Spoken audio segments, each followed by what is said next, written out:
গিয়েছিলাম গঙ্গারামপুরে। আর গঙ্গারামপুরে গেলে এই চপের দোকানটাতে কিন্তু আমাদের অবশ্যই করে যাওয়া চাই, কারণ এখানকার চপের স্বাদ একবার খেলে বুঝতে পারবে, মুখে লেগে থাকার মতো। কাঠের উনুনে সব চপ ভাজা হয়। তো আমরাই গিয়ে প্রথমে মাটন কাটলেট কিন্তু অর্ডার করে নিয়েছিলাম। তারপর এখানে দেখলাম পরপর 3টে বিরিয়ানির দোকান।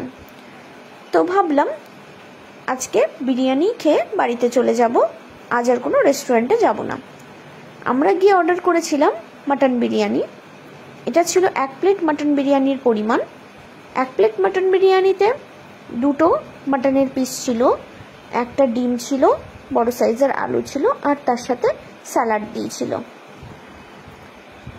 মাটনটা ভালোই সেদ্ধ হয়েছিল, কিন্তু বিরিয়ানিতে লবণের পরিমাণটা একটু বেশি ছিল, সেই জন্য আমার খুব একটা ভালো লাগেনি। টেস্ট ওই অ্যাভারেজ ছিল। আর এখানে কিন্তু অফার চলছিল, 1 প্লেট বিরিয়ানির সাথে একটা করে কোল্ড ড্রিঙ্কস কিন্তু ফ্রি দিচ্ছিল। খাওয়া দাওয়া শেষ করে আমরা তো বাড়ির উদ্দেশ্যে রওনা হয়ে গেলাম। এই ছিল আমার মিনি ব্লগ, আর দেখা হচ্ছে নেক্সট ভিডিওতে।